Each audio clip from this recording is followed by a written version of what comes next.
शब्द कहवा क्षणी आपणक मुंडरे एक भयानक बेशधारी नरमुंडमाला बेकरे धारण करथिबा श्मशान रे भस्म सह सारा शरीर ढांकी होई तांत्रिक क्रिया साधना करुथुबा एक भयंकर चेहरा सामना को आसे। एया भी कुहा जाय पारे कि अघोरी मनुष्य मांस माने मृत शरीर मांस को भी भक्षण करती। किंतु आज रही भिडियोटी रे मु आपनको अघोरी मानक विषय रे संक्षिप्त भावे सबु जिनिस एवं अघोर साधनार असली कथा वर्णना करी कहबी। अघोरी किंबा अघोर माने अ एवं घोर, जहा कि घोर नुह।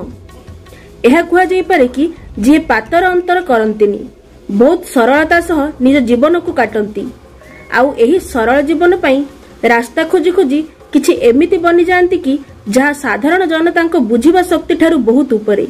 सनातन धर्मर शैव संप्रदाय रे अघोर पंथ को मानिबा बालांकु अघोरी कुहा जाय।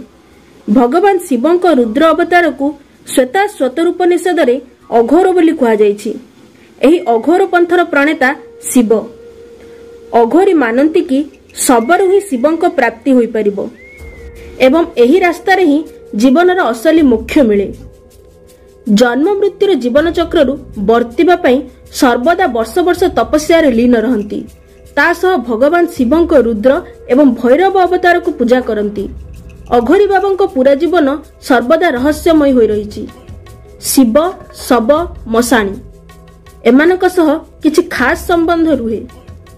बाबा मानक पाखरे सबुबेले नरमुंड बा खपुरी रुहे आउ सेथिरे सेमाने सबुबेले खाद्य द्रव्य एवं पानीय द्रव्य को सेवन करती। अघोरी बाबांक आखि सबुबेले लाल देखा जाए, किंतु तांकरी कहिबा वाक्य सबुबेले मिठा, माने जनमानसर हित पई सर्वदा उद्दिष्ट। शरीर रे कला वस्त्र, हाथ रे चिमटा कमंडलू, कान रे कुंडल, पाखरे त्रिशूल आउ शंख रखंती। गोरख संहिता कुहा जायछि कि अघोर पथर कर्णे स्फटिक मुद्रा, सर्वांग विभूति से जे गळे अछि डोरा, डंबरु त्रिशूल हस्ते घेनिथिब शंख, काई वस्त्र आचरण होइथिब भेक। नरमुंडमाला बेकरे सबुबेले थाए। एहार एही मान्यता कि मृत्यु परे मृत व्यक्तिर जीवन शक्ति मुंडर शीर्ष स्थान रे ही जाई रहे। भगवान शिवंकु पाउंस सबुठारु अधिका प्रिय।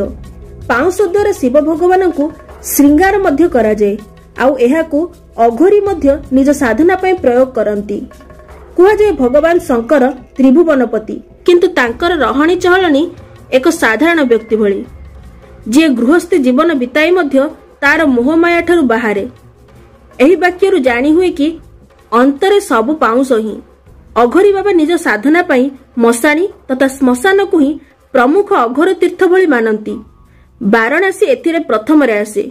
जूनागढ़, तारापीठ धाम, कामाख्या पीठ, मध्य प्रदेश, गुजरात, उत्तराखंड, पुरी, बगलामुखी एमती आहुरी मध्य किछि स्थान रहिछि, जेउठारे अघोरी निज साधना पई लीन रहंती। भगवान दत्तात्रेय को मध्य अघोर शास्त्र गुरु बोली मानती। अघोर परंपरार प्रसार रे सबुठारु प्रथम नाम उत्तर प्रदेश रामगढ़ ग्रामर 1685 रे जन्मित बाबा किनाराम नाम आसे। आउ एबेकार अघोर परंपरा माने वाराणसी स्थित बाबा किनाराम आश्रम स्थली को ही केंद्र स्थल बोली सम्मान दिया जाए। यह सबुठारु प्राचीन आश्रम। जड़े साधारण व्यक्ति मशाणी, मांस, शब ए सब जिनस को घृणा करती, किंतु अघोरी बाबा ए सब को आपणांती। ए सब तांकर अति प्रिय। जड़े अघोरी गाई मांस को छाड़ी आउ सबु खाई जाती। श्मशान रे 3 प्रकार साधना अघोरी बाबा माने करती। प्रथम श्मशान साधना, द्वितीय शिव साधना, तृतीय शब साधना। शब साधना सबुठारु शक्तिशाली तंत्र साधना। शक्तिशाली जादू क्षमता, प्रकृतिर भूत भविष्यत वर्तमान को नियंत्रित करिवार क्षमता एही साधना द्वारा ही सिद्धि करी हुए। ए सबु परे हिमालय जाई सेठी तपस्या रे मग्न होई जांती। अघोरी बाबा को रहिबा, खाइबा, चालीचलनी साधारण व्यक्ति को टिके अलगा लागि पारे, किंतु ए सबु जने अघोरी पई मोक्ष तथा शिव प्राप्तिर मार्ग। धन्यवाद। जय महाकाल।